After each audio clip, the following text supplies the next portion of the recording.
Nhất thiết hữu vi pháp, như mộng huyễn ảo ảnh, như lộ diệt như điện, ứng tác như thị quán. Kinh Kim Cang Giảng Ký, tập 112. Người giảng Lão Pháp Sư Tịnh Không.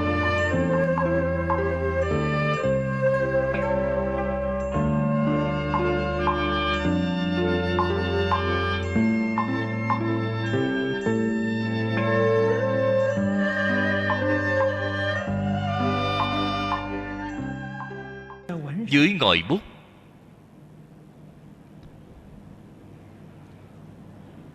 miêu tả của văn nhân, đời sống của họ đều ở trong cảnh tràn đầy ý thơ.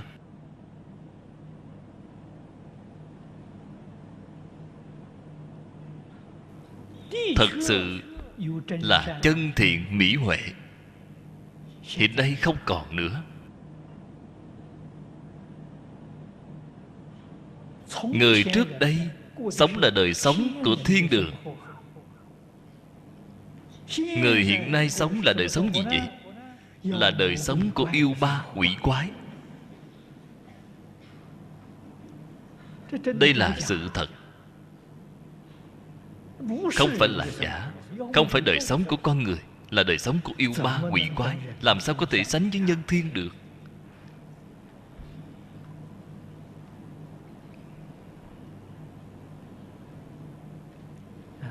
Cho nên nếu như các vị thật bình tĩnh và quan sát tỉ mỉ, bạn mới có thể thật sự thể hội được. Người hiện nay không bằng người xưa. Bất kể là phương diện nào cũng không thể sánh bằng. Cho nên người xưa lĩnh hội nghĩa kinh tương đối dễ dàng. Hiện nay nói lĩnh hội khó. Lĩnh hội triệt để đương nhiên là càng khó hơn. Nhưng mà nếu bạn không có sự lĩnh hội ở trình độ tương đối, tôi vừa rồi mới nói, không có cách gì tu hành được. Tu hành ở chỗ nào vậy? Là câu này dưới đây. Lịch sự luyện tâm.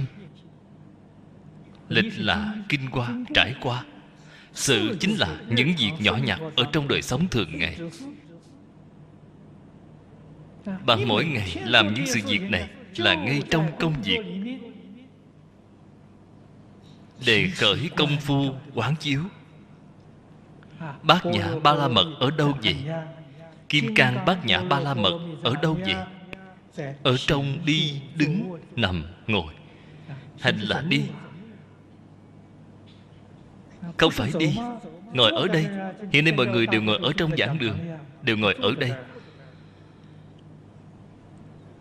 Hoặc giả là khi nằm xuống để ngủ.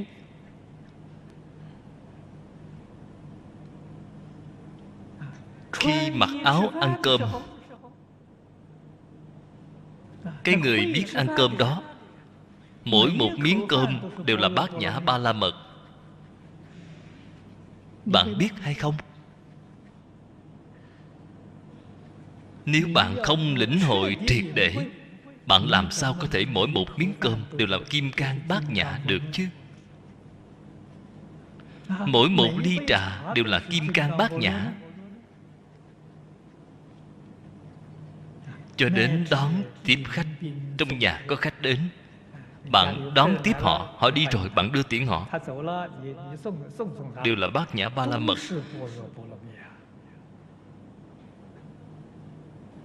Công việc thường ngày, bất kể bạn làm việc trong ngành nghề nào, bất kể bạn làm công việc gì, mọi lúc mọi nơi, cái này từng ly từng tí, không có pháp nào không phải bát nhã. Thật sự là như vậy. Thật sự. Bạn vừa xem, vừa mở đầu bản kinh, Thích Ca Mâu Ni Phật chẳng phải nắp y mang bát vào đại thành xá vệ khất thực hay sao? Cái mà Ngài biểu hiện chính là Kim Cang Bát Nhã. Phàm phu chúng ta sơ suất qua loa, không nhìn thấy được. Được tôn giả Tu Bồ Đề nhìn thấy rồi. Cho nên tôn giả Tu Bồ Đề tán thán: hy hữu Thế Tôn, quá hy hữu rồi.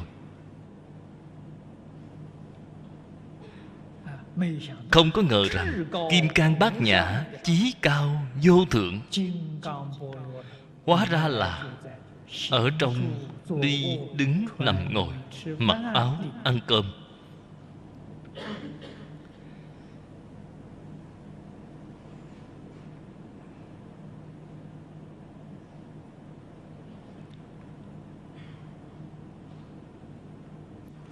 Cái vấn đề này đáng để chúng ta suy nghĩ. Ở trong việc mặc áo ăn cơm là Kim Cang Bát Nhã Ba La Mật sao?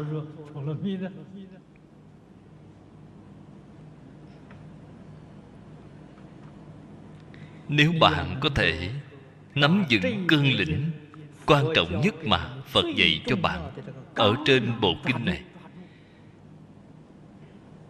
thì cái ý nghĩa này bạn có thể thể hội được chút ít rồi. Phật dạy chúng ta ưng vô sở trụ, nhi sanh kỳ tâm. Vô trụ là buông xả.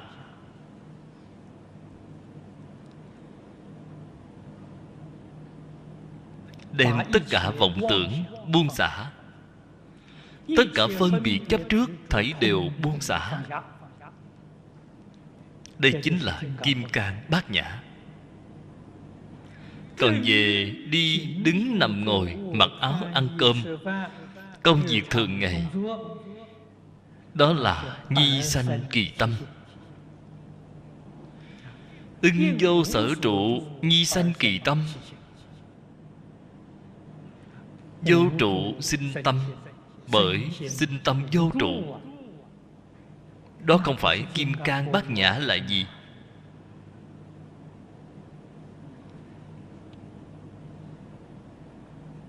Kim Cang Bát Nhã dùng ở chỗ nào vậy? Là dùng vào trong đời sống thường ngày. Nếu như bạn biết dùng, thế thì chúc mừng bạn rồi. Bạn không phải phàm phu rồi.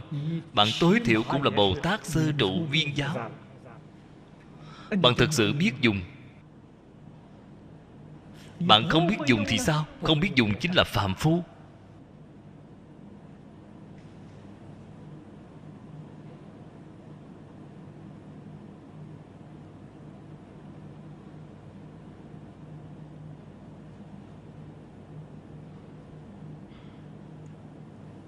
Cái cách nói này,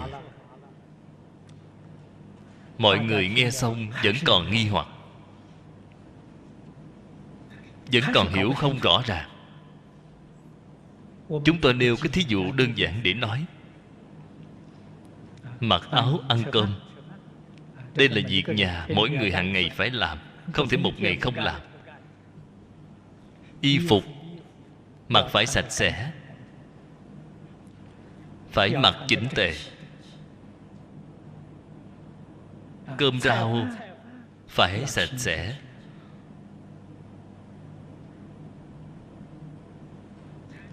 Bộ đồ dùng để ăn phải rửa thật sạch sẽ, xếp thật ngay ngắn. Đây gọi là sanh tâm. Hoàn toàn không phải nói bảo bạn thấy điều buông xả, vậy là qua loa đại khái, quá tùy tiện, thế thì không được rồi. Không phải bảo bạn xin cái tâm này, là bảo bạn xin cái tâm làm tấm gương cho tất cả chúng sanh, điển hình cho tất cả chúng sanh, cái hình ảnh tốt cho tất cả chúng sanh.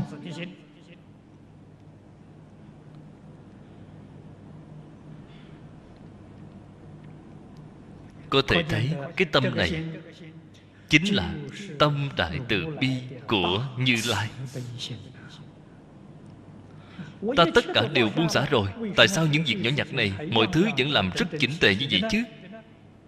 Là làm cho chúng sanh xem. Đây chính là giáo hóa chúng sanh, hướng dẫn chúng sanh cần phải sống như thế nào. cần phải làm việc như thế nào, cần phải đối nhân xử thế như thế nào. Phật Bồ Tát là tấm gương tốt nhất của tất cả chúng sanh. Sao có thể tùy tiện qua loa đại khái được chứ? Khi người ta nhìn thấy cũng như vậy, khi không nhìn thấy cũng vẫn là như vậy. Không phải nói có người ở đó thì làm cho họ xem, không có người ở đó thì có thể qua loa một chút, vậy thì không được rồi. Đó không phải là Bát Nhã Ba La Mật.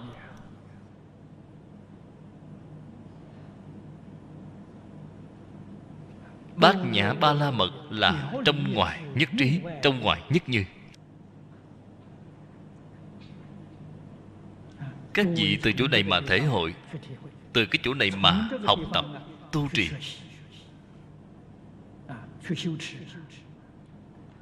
Cho nên thường đem nghĩa thú lĩnh hội được những đạo lý mà bạn thể hội được này.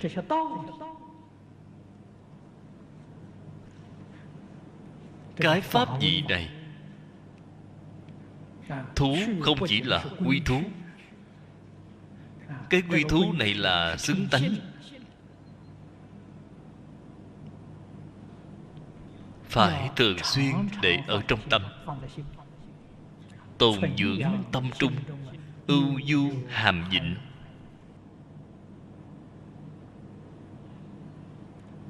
Đây là lúc mới học.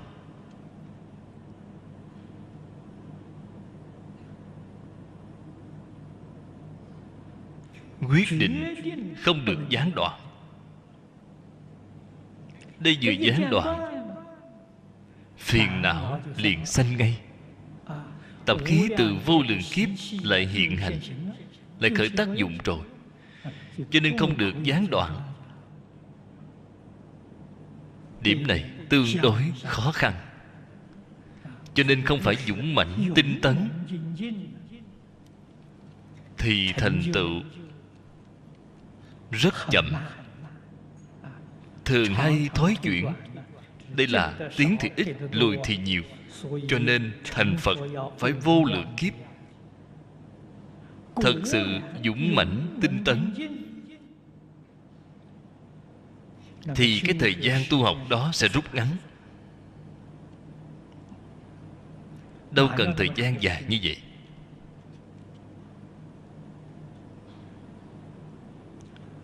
Dụ tương kinh nghĩa dữ, thử tâm dung thành nhất phiến.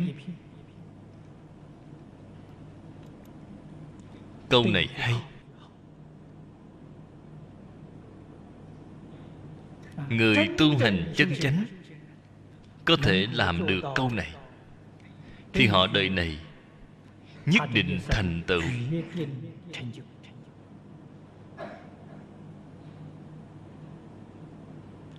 Đặc biệt là Kinh Vô Lượng Thọ, chúng ta tu tịnh độ niệm Phật cầu sanh thế giới Tây Phương, cần phải đem Kinh Vô Lượng Thọ với tâm hạnh của mình, với tâm của mình, cùng với đời sống của mình. Hạnh chính là đời sống, hợp thành một khối. Thật sự hợp thành một khối. Chúng ta hiện tại tuy chưa về thế giới Tây Phương Cực Lạc, vẫn còn ở nơi này, nhưng đã sống đời sống của thế giới Tây Phương rồi.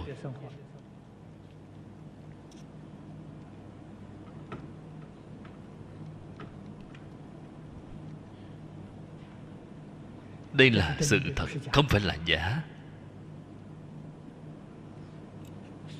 Đã kết hợp với bầu không khí của các bậc thượng thiện ở thế giới Tây Phương rồi, kết hợp rồi, tương dung rồi, tương kết rồi. Từ đó cho thấy kinh không thể không đọc, kinh không thể không thuộc, phải thuộc nhuyễn rồi mới hữu hiệu. Ở mọi lúc, ở mọi nơi khởi tâm động niệm, cái nghĩa kinh này đều hiện tiền. Thuật nhuyễn rồi mới biết được những sự việc nào chúng ta cần phải làm, những sự việc nào chúng ta không nên làm. Khởi tâm động niệm, hành vi tạo tác đều có thể tương ưng với giáo huấn trong kinh điển. Tôi biết có rất nhiều đồng tu Kinh Vô Lượng Thọ đã đọc qua hơn 2 vạn lần rồi. Cho nên cái cảnh giới đó của họ khác nhau, thực sự chuyển biến trở lại rồi.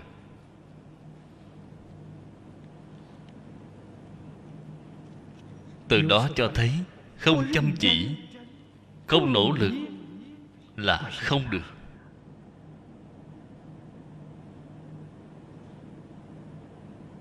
Cảnh giới của bạn sao có thể tương dung, tương kết với A-di-đà Phật được chứ? Nhất định phải thuộc nhuần nhuyễn. Nhuần nhuyễn chính là phần trước gọi là lĩnh hội triệt để. Không thuộc nhuần nhuyễn không được. Cái sự việc này chúng ta ai ai cũng có thể làm được, chỉ sợ bạn không chịu làm. Mới đầu thì khó. Phàm việc gì mới đầu cũng là khó. Nhất định phải khắc phục cái khó này. Kinh Vô Lượng Thọ mới đầu niệm, đại khái niệm một lần cần phải 2 giờ đồng hồ. Nếu như mỗi ngày có thể niệm 1 lần, 2 lần, thì sau 2 tháng niệm 1 lần chỉ cần 1 giờ rưỡi. Sau nửa năm niệm 1 lần chỉ cần 1 giờ. Sau nửa năm là có thể 1 giờ đồng hồ. Thuộc rồi.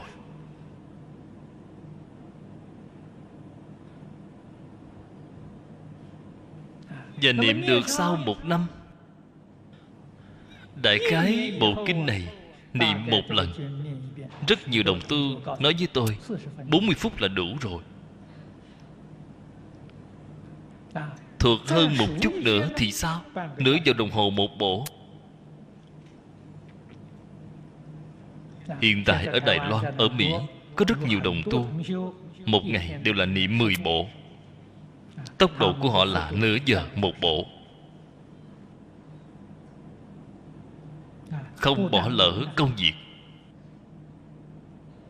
Họ sáng sớm, khóa sớm chính là đọc Kinh Vô Lượng Thọ, niệm Phật.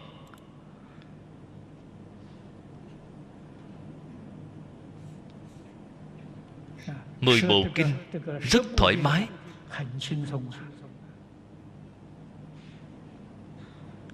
Khóa sớm niệm 4 bộ 2 giờ đồng hồ. Khóa tối 2 giờ đồng hồ. Buổi trưa 1 giờ đồng hồ. Vào lúc buổi trưa họ ăn cơm trưa xong, vào lúc trước khi làm việc, khoảng thời gian này họ niệm 2 bộ. Một ngày 10 bộ. Không cản trở công việc, vẫn đi làm việc.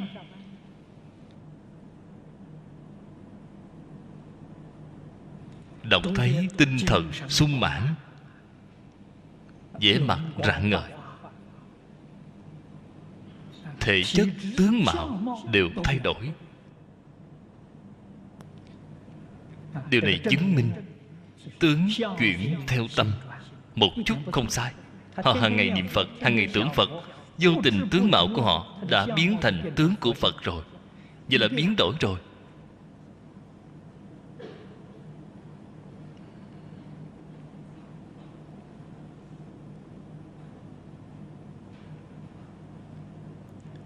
Cái biểu hiện này chính là huân tập, chính là quán chiếu.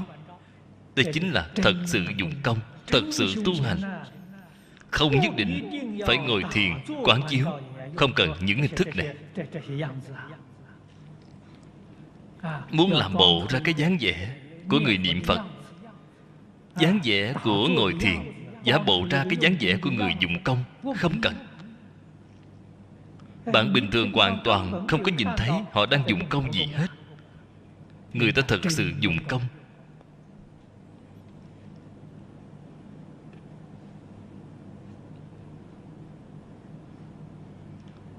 Hoàn toàn thoát khỏi những hình thức này. Thật sự dụng công, thật sự được thọ dụng. Dụng công như thế có thể khiến cho vô minh dần dần giảm mỏng bớt đi. Vô minh là ngu si.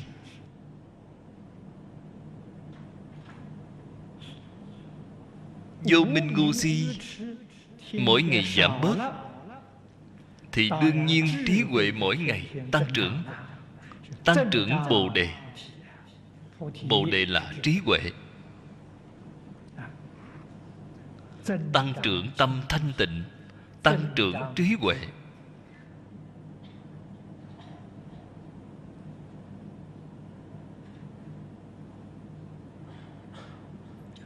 Khiển chấp phá ngã. Chấp là chấp trước, khiển là lìa khỏi nó, xa lìa tất cả chấp trước. Phá ngã nhân chúng sanh thọ giả. Đây là phá bốn tướng. Tuy chưa phá được, nhưng mà họ đã làm công phu của phá rồi. Họ đã thực sự đang làm. Đây là phương pháp tu hành hữu hiệu, gần gũi nhất, hoàn toàn không phí sức. Khó khăn nhưng có thể được đại thọ dụng.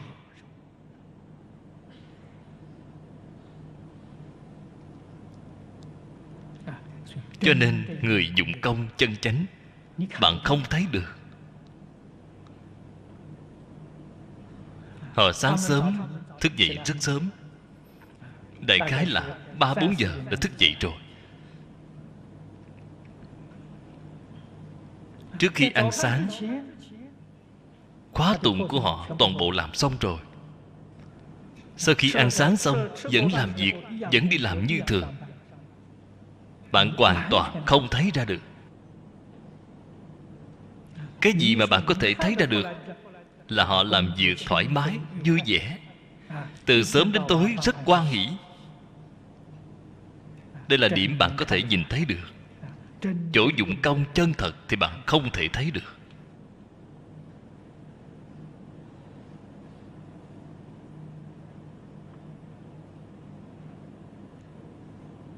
Phàm là người dụng công chân chánh,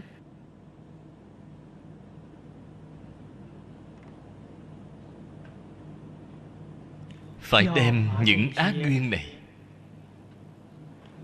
xả ly hết. Những cái nào là ác duyên vậy? TV là ác duyên, phát thanh truyền hình là ác duyên, báo tạp chí đều là ác duyên.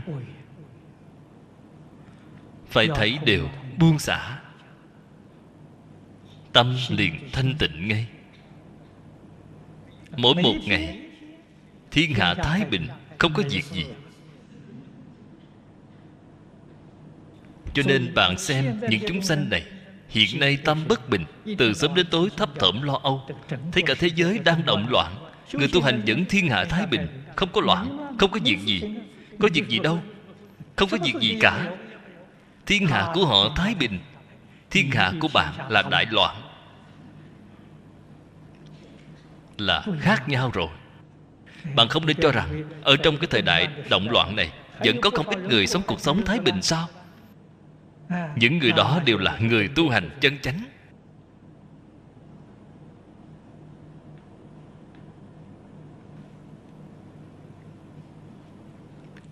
Mời xem tiếp đoạn này dưới đây. Vĩnh Gia Vân: kháp kháp dụng tâm thời, kháp kháp vô tâm dụng. Vô tâm kháp kháp dụng, thường dụng kháp kháp vô. 4 câu kệ này của Đại sư Vĩnh Gia chính là vô trụ sanh tâm trong Kinh Kim Cang. Câu thứ nhất là sinh tâm, dụng tâm là sinh tâm. Chính là phần trước nói là đi, đứng, nằm, ngồi, ăn, mặc, chào đón, tiễn khách, cho đến công việc thường ngày. Đây là sanh tâm. Hữu là chiếu. Chiếu chính là rất rõ ràng, rất minh bạch, một chút cũng không làm sai, một chút cũng không loạn. Câu thứ hai là vô sở trụ, không giả và giả. Giả là ngăn lại, không có một vọng niệm. Hợp nhi quán chi, tiền thị sanh vô sở trụ tâm. Diệt tức thị, không hữu tương tức và chiếu đồng thời.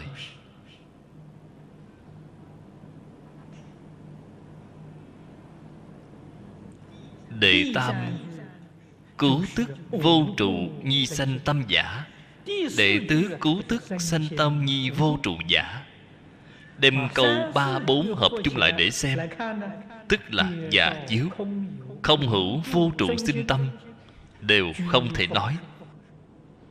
Cho nên dứt đường ngôn ngữ, bạc dấu tâm hành. Tại vì sao vậy? Bởi vì họ giả chiếu, không hữu vô trụ sinh tâm thấy đều dung hợp với nhau, là một, không phải hai. Sanh tâm chính là vô trụ, vô trụ chính là sanh tâm. Không chính là có chính là không. Thế cách nói như thế nào vậy? Nếu bạn nói chỉ có thể nói được một bên, còn bên kia thì sót rồi. Nói như thế nào cũng không thể nói trọn vẹn được. Tất cả đều không nói, tất cả đều không nghĩ, thì cái ý nghĩa đó rất viên mãn, một chút cũng không có khiếm khuyết.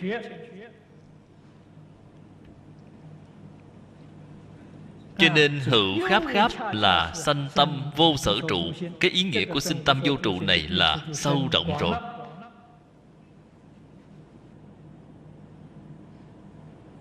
Tất cả mọi có không và chiếu, vô trụ sinh tâm đều bao gồm ở trong đó, đều không trụ, không có phân biệt, không có chấp trước.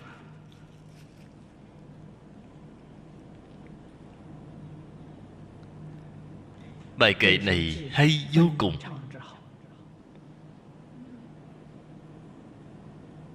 Đây là cảnh giới triệt ngộ.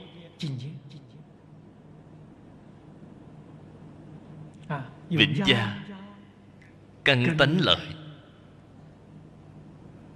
Ngài là một học trò nổi tiếng ở dưới hội Lục Tổ, gọi Ngài là Nhất Túc Giác. Ngài đi tham vấn Lục Tổ,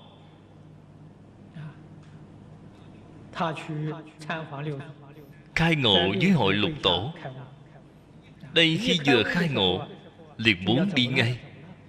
Đại sư Lục Tổ nói, việc gì phải đi vội vàng như vậy, ở lại một đêm rồi hãy đi. Vì thế Ngài đã ở lại một đêm tại Tào Khê. Ngày hôm sau là đi rồi. Gọi là Nhất Túc Giác. Ngài có chứng đạo ca, có Thiền Tông Tập. Hai cuốn sách này tuy phân lượng không nhiều, là cuốn sách rất quan trọng ở trong Thiền Tông Trung Quốc.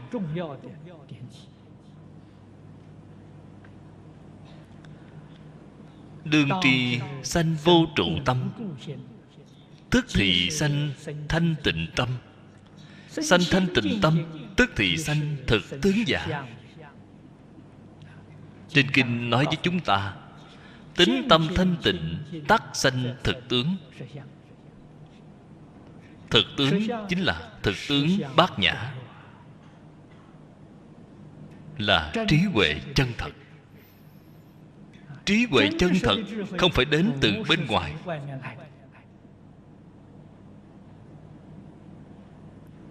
là vốn dĩ đầy đủ ở trong tự tánh. Cầu trí huệ từ bên ngoài, thế thì sai rồi. Cầu pháp ngoài tâm, đây là cửa Phật chúng ta gọi là ngoại đạo. Ngoại đạo, cái danh từ này mọi người cũng phải hiểu nó cho rõ ràng. Ngoại đạo tuyệt đối không phải chỉ những tôn giáo khác ngoài cửa Phật thì gọi là ngoại đạo. Thế thì bạn đã nghĩ sai rồi. Phật không phải cái ý này. Khiến những tôn giáo khác khi nghe thấy cũng rất khó chịu. Phật giáo đồ các bạn bài xích chúng tôi. Thế là không phải Phật giáo đồ rồi. Phật Pháp là bao dung, không có bài xích. Và Phật nói ngoại đạo là cầu Pháp ngoài tâm, gọi là ngoại đạo. Phật Pháp cầu từ đâu vậy? Cầu từ trong tự tánh, là cầu từ bên trong. Cho nên kinh điển Phật giáo gọi nó là nội học. Đạo lý là ở chỗ này. Tất cả phải từ trong tâm tánh mà cầu, mới có thể được đại viên mãn. Không được phép hướng ra ngoài cầu.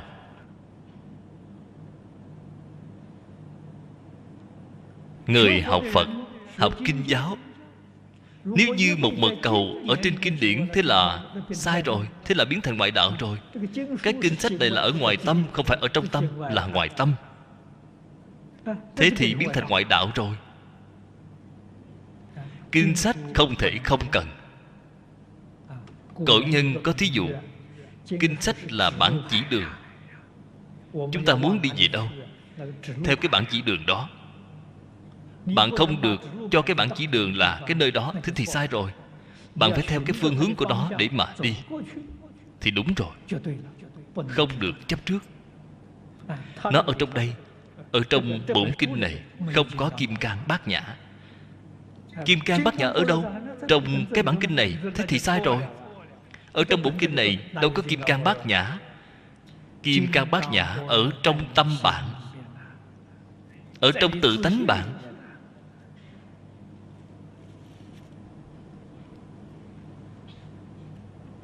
Vậy thì bạn chân thật biết cầu, thì bạn cũng thật sự đạt được rồi.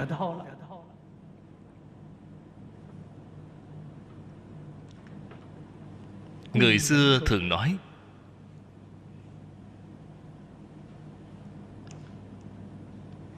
học bát nhã, đây là trí niệm. Trí huệ, trí niệm. Niệm A-di-đà Phật thì sao? Tịnh niệm. Tịnh độ là tịnh niệm.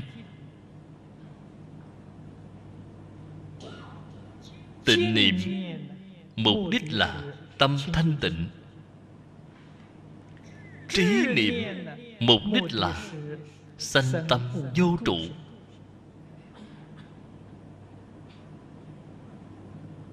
Cho nên nói tịnh niệm thân thiết hơn trí niệm.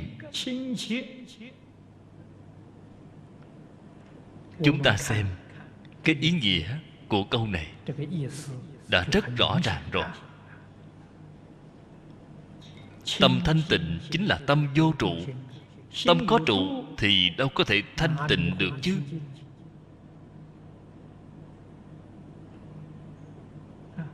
Tất cả đều không trụ, vẫn còn trụ A-di-đà Phật thì có được xem là thanh tịnh hay không? Là thanh tịnh. A-di-đà Phật cũng là cái tướng, làm sao mà thanh tịnh được chứ? Bởi vì trụ A-di-đà Phật có thể giảng sanh thế giới cực lạc. Đến thế giới cực lạc gặp được A-di-đà Phật rồi.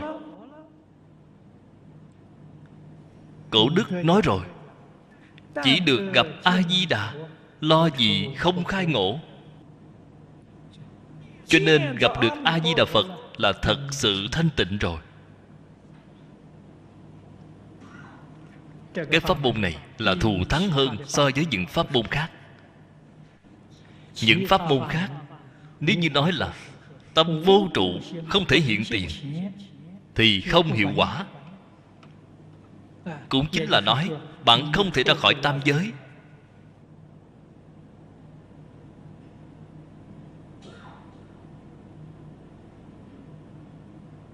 bạn mới biết cái này khó. Chúng ta niệm A-di-đà Phật, tâm cho dù không thanh tịnh, có thể dùng một câu Phật hiệu đem tất cả vọng tưởng phân biệt chấp trước đè xuống được rồi. Đây là như đá đè cỏ, chứ chưa có thể dứt rễ. Vẫn là còn vọng tưởng, còn chấp trước. Là dựa vào câu Phật hiệu này, công phu đắc lực rồi, có thể điều phục được tất cả vọng tưởng phân biệt chấp trước. Thế thì có thể giảng sanh. Cái biện pháp này mỗi người đều có thể làm được. Còn sanh tâm vô trụ thì không phải người nào cũng có thể làm.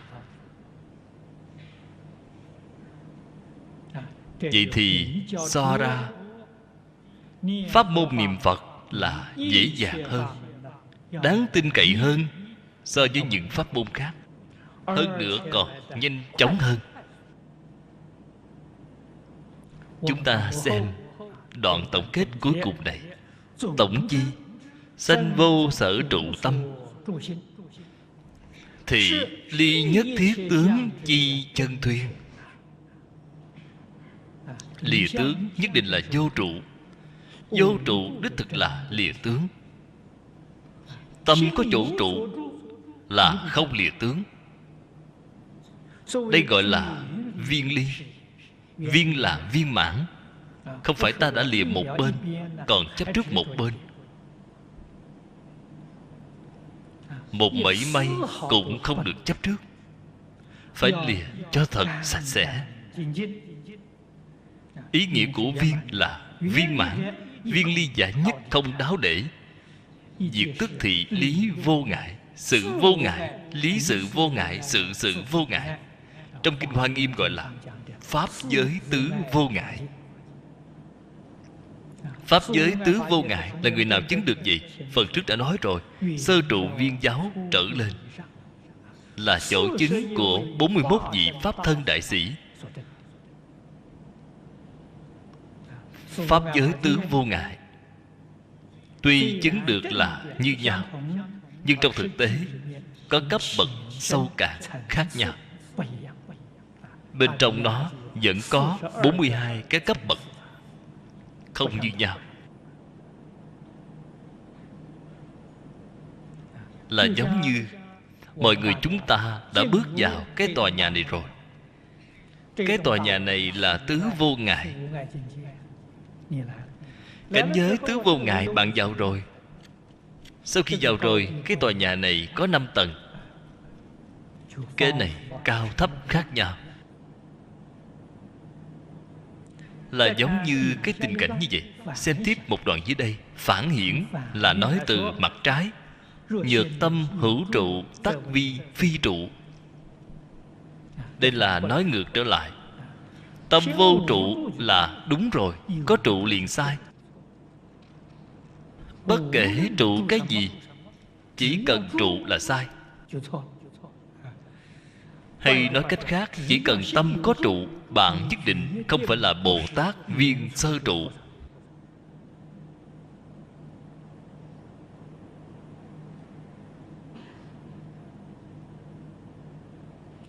Viên sơ trụ ở công phu niệm Phật của Tịnh Độ Tông chúng ta mà nói là lý nhất tâm bất loạn. Tâm có trụ thì bạn quyết định là chưa có chứng được lý nhất tâm. Công phu thành khối là còn trụ, sự nhất tâm cũng còn trụ. Lý nhất tâm là vô trụ rồi. Mời xem chú giải. Bổn lai vô nhất vật. Câu này là nói ở trong Lục Tổ Đàn Kinh. Xưa nay không một vật. Trụ là có vật rồi. Trụ là có rồi. Có trụ liền có hoặc nghiệp khổ, hoặc là vô minh. Nghiệp là tạo nghiệp, khổ là quả báo. chính là mê hoặc tạo nghiệp, là có quả báo.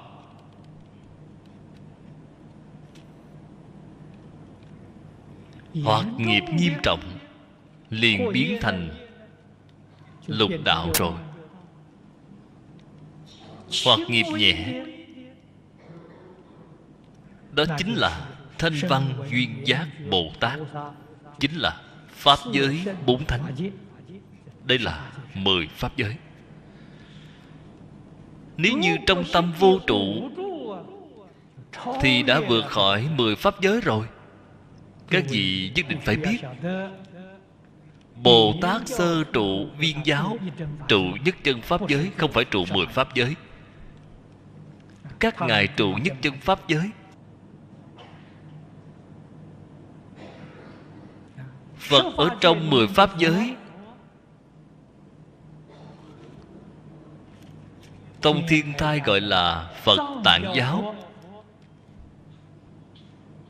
là Phật của 10 Pháp giới, chưa có vào nhất chân Pháp giới. Phật của Thông Giáo cũng là Phật trong 10 Pháp giới. Phật của Biệt Giáo là thoát rồi. Phật Biệt Giáo ở nhất chân Pháp giới. Bởi vì Biệt Giáo là Bồ Tát nhị hạnh vị viên giáo. Thập trụ của viên giáo chính là thập địa của Biệt Giáo. Sơ hạnh vị là đẳng giác của họ. Nhị hạnh chính là diệu giác.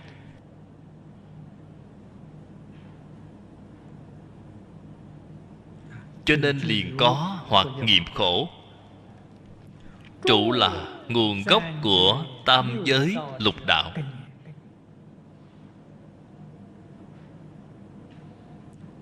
Câu nói này chúng ta thật sự cần nhớ kỹ. Từng giây từng phút không được quên. Trong tâm có trụ thì chắc chắn không thể ra khỏi lục đạo luân hồi. Trụ là gì vậy? Chúng ta hiện nay gọi là những mối lo nghĩ ở trong tâm của bạn. Lo nghĩ chính là trụ rồi.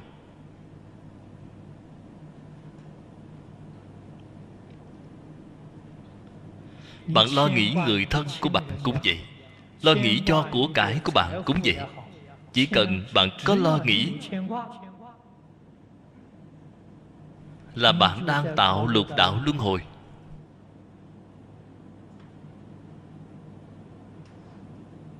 Phật nói với chúng ta biết, tài sắc danh thực thùy là 5 gốc rễ của địa ngục. Nhưng 5 cái thứ này nó cứ là cái mà mọi người đều ưa thích. Đều ưa thích tài sắc danh thực thùy. Ưa thích thì gây co rồi.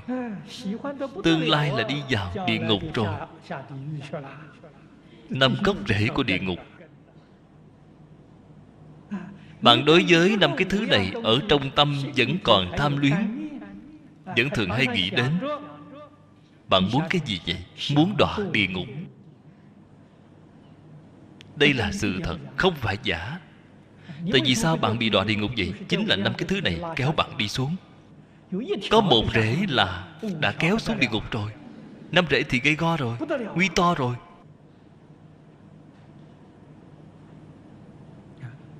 Đáng tiếc người thế gian không biết cái chân tướng sự thật này. Chúng tôi chưa học Phật cũng là không biết gì. Sau khi học Phật rồi, vậy mới hiểu rõ cái sự việc này, thì không được làm nữa rồi. Nhưng mà không được làm thì sao? Ý nghĩ của họ vẫn thường hay khởi lên. Tại vì sao khởi cái ý nghĩ này vậy? Chính là thường tạo tác cái sự việc địa ngục này. Xưa nay đều làm cái này, làm rất quen thuộc rồi. Tập khí của họ rất sâu, có đoạn cũng đoạn không nổi. Tự nhiên vô tình nó liền hiện tiền rồi. Phật nói với chúng ta những đạo lý này nó quá mới mẻ, nên chúng ta thường hay quên mất. Cho nên cổ nhân dạy chúng ta Tu hành nếu muốn công phu đắc lực, phải đem chỗ mới lạ đổi thành chỗ quen thuộc. Chỗ quen thuộc đem nó biến thành chỗ mới mẻ. Chúng ta tập khí phiền não quen rồi, đem nó xa lìa, không thân thiết nó nữa. Xa lìa nó, không thân thiết. Phật hiệu nghĩa kinh rất mới mẻ, cần nỗ lực học nó, hàng ngày đi đọc nó, đem nó học thuộc. Đem lạ quen đảo ngược nó lại một chút, liền thành công ngay. Cái thí dụ, cách nói này cũng vô cùng xảo diệu. Cho nên nhất định phải biết, ở trong tâm chúng ta có lo lắng, có bận tâm. Cái tâm này gọi là tâm luân hồi. Sự gì chúng ta làm gọi là nghiệp luân hồi. Dùng tâm luân hồi làm nghiệp luân hồi. Bạn còn muốn ra khỏi luân hồi là không có hy vọng rồi. Cho nên tất cả đều không nên trụ. Thử nhất bộ kinh, thiên ngôn vạn ngữ, nhất ngôn dĩ tế chi, viết vô trụ như dĩ. Bộ kinh Kim Cang này từ đầu đến cuối nói cái gì vậy? Hai chữ vô trụ là nói xong rồi. Không những kinh Kim Cang. Kinh Kim Cang là cương yếu của 600 quyển Đại Bát Nhã. Thích Ca Mâu Ni Phật 22 năm thuyết Bát Nhã. Tông chỉ của Bát Nhã là gì vậy? Chính là hai chữ vô trụ. Hai chữ mà hết lòng hết dạ giảng đến 22 năm.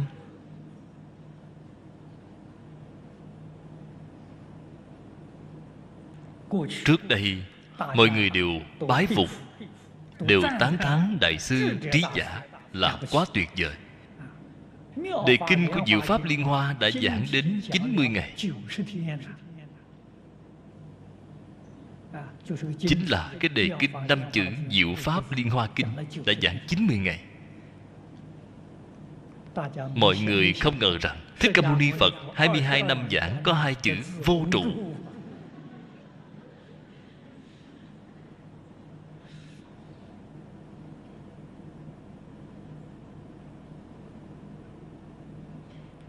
Thời gian giảng như vậy có dài không? Không dài. Giảng 22 năm mà người nghe chúng ta vẫn là có trụ, vẫn không thể làm được vô trụ. Vậy mới biết tập khí là khó đoạn. Cho nên nếu như không có pháp môn niệm Phật, cầu giảng sanh tịnh độ, các vị tự mình thử nghĩ xem, bằng tu pháp môn gì có thể được độ?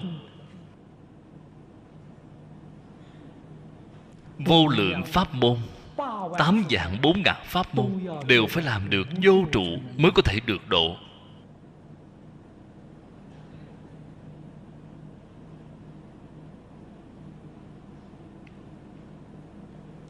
Cho nên năm xưa tôi học Phật vô cùng khao khát đối với kinh luận Đại Thừa, ngưỡng mộ những đại kinh luận này, đều muốn học. Đến sau này hiểu rõ rồi, cần phải vô trụ, suy nghĩ không thể làm được. Vậy mới quay trở lại để chuyên môn niệm A-di-đà Phật. A-di-đà Phật có trụ vẫn có thể giảng sanh. Những pháp môn khác, tâm nếu có trụ thì chắc chắn không thể ra khỏi luân hồi, không thể ra khỏi lục đạo. Đây là điều chúng ta không thể không biết. Bạn biết cái sự thật này, biết cái đạo lý này, bạn mới có thể buông xả tất cả, thành thật niệm Phật. Bởi vì ngoài một môn này ra là không được cứu rồi. Vậy mới ngoan ngoãn niệm Phật. Bất ưng trụ sắc sanh tâm, bất ưng trụ thanh hương vị xúc pháp sanh tâm. Thật cụ thâm ý. Nhân trần thế chúng sanh chi hoàn cảnh, bất ly thử lục, trụ trần sanh tâm, nải vô thủy lai chi tích tập, nhi dục liễu sanh thoát tử, tất tu bối trần hợp giác, định yếu tố đáo nhất thiết bất trụ. Sở dĩ bất trụ, nải bất trước chi vị, phi vị bất hành kỳ pháp.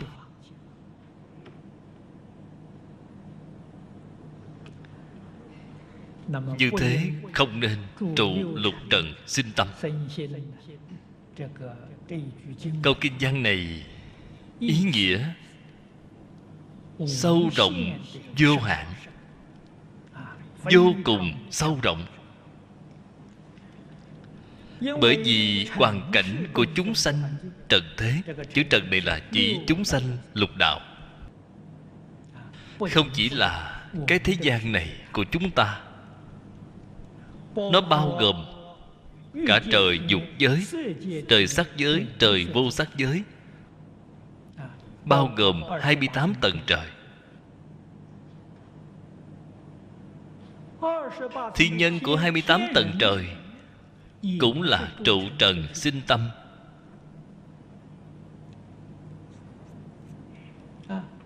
Dục giới, sắc giới, trụ trần sinh tâm chúng ta dễ hiểu. Cái trời vô sắc giới đó, họ trụ trần cái gì chứ?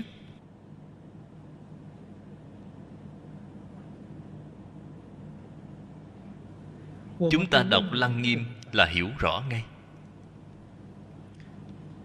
Phật nói ở trên hội Lăng Nghiêm, nói thiên chân niết bàn mà người nhị thừa A-la-hán cùng Bích Chi Phật chứng minh được. Phật nói cảnh giới của họ là còn gì phân biệt ảnh sự pháp trần.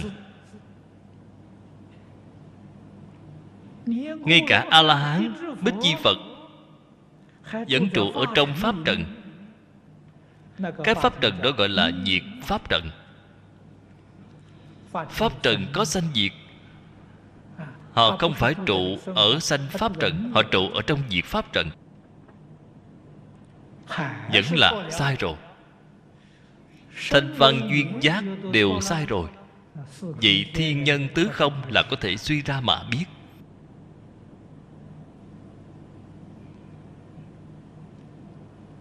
Cho nên Phật thường nói, nếu như tu hành, tu định, tu đến trời tứ không, Phật nói bạn gặp nạn rồi. Ở trong Phật Pháp chúng ta nói bát nạn. Ở trong bát nạn có một cái trời là trường thọ, chính là trời tứ không.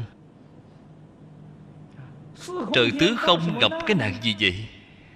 Bởi vì đọa vào trong cái đó rồi, là giống như rơi vào trong một cái lỗ đen vậy.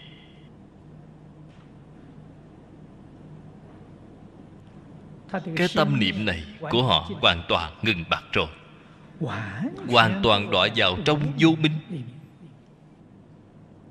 không có cơ duyên nghe được Phật Pháp. Cái nơi đó không có Phật Bồ Tát đến độ chúng sanh.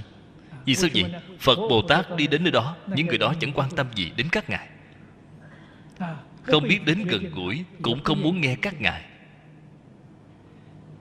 Cho nên thiên nhân, phi tưởng, phi tưởng xứ, 8 vạn kiếp không nghe được Phật Pháp. Vậy là gặp đại nạn rồi. 8 vạn kiếp, thời gian dài như vậy, không nghe được Phật Pháp.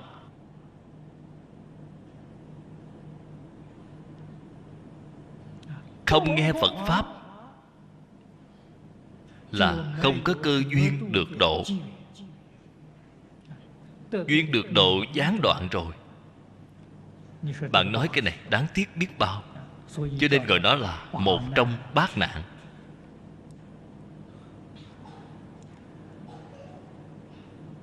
Như thế chúng sanh trụ trần sinh tâm là tích tập từ vô thủy kiếp đến nay. Tập khí quá sâu, quá nặng rồi.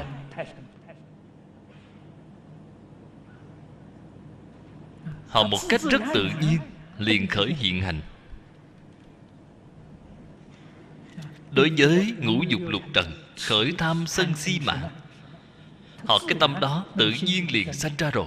Cái này không cần phải học, cũng không cần dạy. Tập khí quá sâu rồi. Do đó vô lượng kiếp đến nay không có cách gì dứt sanh tử, không có cách gì thoát ly sanh tử luân hồi. Phật dạy cho chúng ta, nếu bạn muốn liễu thoát sanh tử, cũng chính là nói, nếu muốn thoát khỏi lục đạo luân hồi thì cần phải bối trần hợp giác. Trần là ngũ dục lục trần, phải đi ngược lại với ngũ dục lục trần. Bối chính là lìa khỏi, từ bỏ, đem ngũ dục lục trần buông xả mới được. Không buông xả làm sao được chứ? Sau khi buông xả phải hợp giác. Giác là gì vậy? Giác là tánh giác, phải tương ưng với tự tánh. Giả như bối trần không có giác, liền đi đến trời tứ không. Cho dù tu hành chứng quả, cũng biến thành A-la-hán Bích Chi Phật, nhập vào thiên chân niết bàn. Họ không hợp giác. A-la-hán Bích Chi Phật chưa có giác. Pháp thân bát nhã giải thoát, tam đức mật tạng. A-la-hán Bích Chi Phật chỉ có giải thoát, pháp thân bát nhã đều chưa có. Giác ở chỗ này chính là bát nhã. Chúng ta niệm một câu Nam Mô A Di Đà Phật này là giác. Câu A Di Đà Phật này nếu như dịch thành ý nghĩa tiếng Trung Quốc là vô lượng giác.